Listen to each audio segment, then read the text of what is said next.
This could be a major twist. We start with the first son and commander of the UPDF land forces, General Muhoozi. Doesn't do subtle. He drops a bombshell tweet that reads like a warning shot in broad daylight. The quote, a cabinet minister who claimed he is a leopard and condemned the great officers of crime intelligence has provoked lions enough and is dangerously close to being arrested. That is what we posted earlier. Now the breakdown, this leopard, this is a direct jab at Minister General Otafire, who recently used that analogy. The lions, that's the Moses camp, his loyalists, his generation, his inner circle. So dangerously close to being arrested. This isn't a threat, it's a public countdown. Muhoozi is telling Uganda, I have drawn the line and Otafire is on the wrong side of it. So this post, we had shared it in a previous episode and we're bringing it here because there is a new development, and stick to this video so that you get to know. Now we hand out the political analyst and NRM inside the Kabanda. He doesn't just defend MK. He rewinds the tape to 1986. They quote some historical members of NRA, NRM, who have always had political issues with their boss, President Museveni, prefer to turn General Muhoozi into a perpetual punching bag as a way of eating at the president indirectly.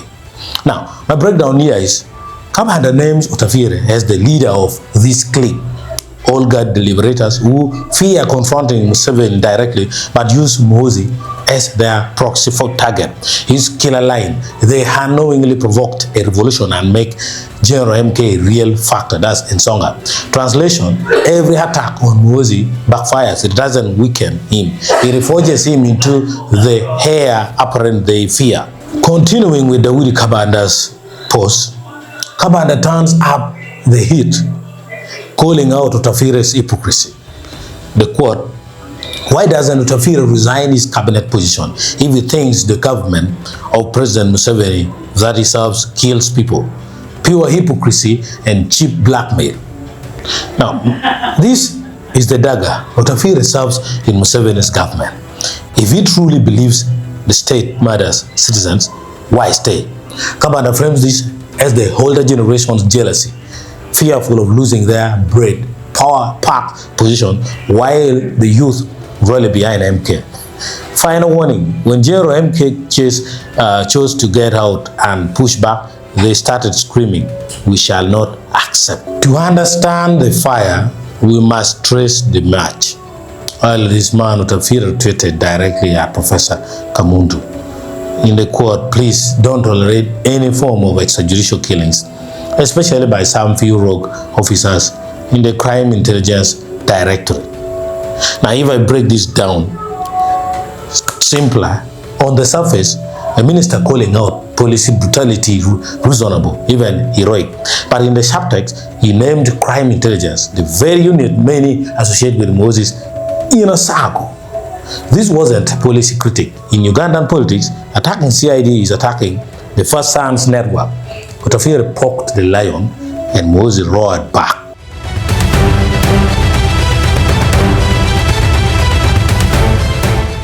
And now, the curveball. An account called Mr. Jordan posts a screenshot with explosive text.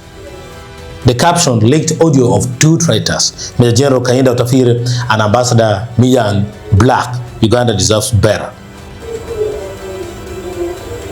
Now let me break this down. The audio isn't even played yet, but the accusation is enough. Ambassador Miyan Black is now dragged in, a diplomat caught in the crossfire.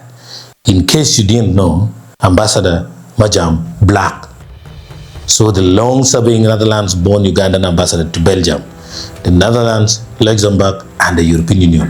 That's where she works. The caption labels them traitors and eating dog. That's local slang for corrupt or disloyal insiders. This is the propaganda bomb. Whether the audio is real or doctored, the damage is done. Otafire is now painted not just as a critic, but as a conspirator. Listen to the audio yourself.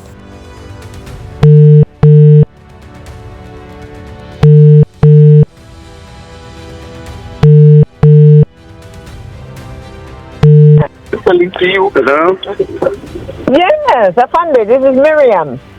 Miriam, how are you? I'm fine, thank you very much. And how are you? How is your life? Well, busy. We are trying to defend our country, hand, tooth, nails, whatever is it at our disposal. With regard to the European Parliament resolution. We have just been with the European Parliament. I'm here with our Deputy Ambassador Beatrice. And, What are those Europeans? What is their problem? They were. The problem is, of course, Bobby Wine mostly. And is he a wanted man? That's what I wanted to ask you. Is there a arrest warrant? No, Bobby Wine is not a wanted man. Not a wanted man. Okay, good. There is no reason why anybody wants Bobby Wine. For what? No, I know. I'm glad to say that because I'm going to officially declare this now. She wants my quote, and I had already stated it, but I said, let me be sure. Because, you know, there are certain tweets that have said differently. Those have their own issues. those cause problems. Those cause unnecessary problems. I know. Yeah. You've also had your... It's like a hungry man, and you get a hungry man, and you give him alcohol instead of food.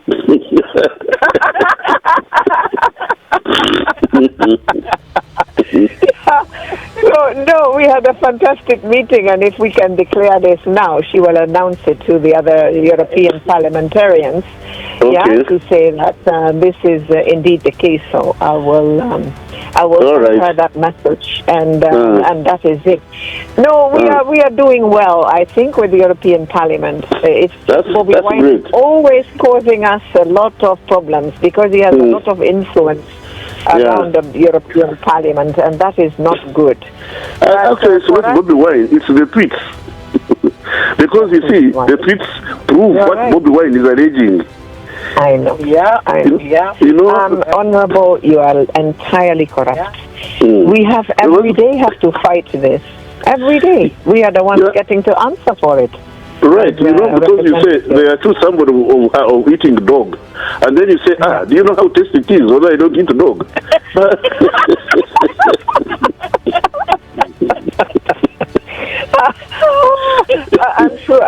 I'm sure one time you would have eaten dog. No, I've never. I was in the Congo and I avoided it. I know if you've been to China, don't you eat dog there? I avoided it.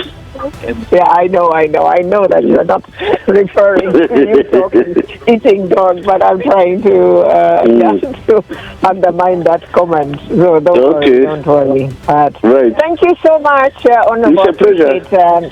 And I'll be there in May, so we hope to meet you then. You're welcome. Yeah? Take care, Thank you. Love to the family. Bye. Yeah. Bye. And also judge the audio yourself. So where do we stand? General Muhoozi has declared war not on the opposition but on a sitting cabinet minister. The Uri Kabanda frame said as generational rebellion, old guard versus new guard. Otafire stands accused of hypocrisy, criticizing a government he serves. And Mr. Jordan drops a leaked audio that could be the smoking gun or a smear campaign. One thing is clear. In Uganda's political jungle, the leopard is cornered, the lions are hungry, and the audio is about to drop into a deeper level of either legal battle or political battle. Stay here if you are subscribed. We will see this together. Thank you.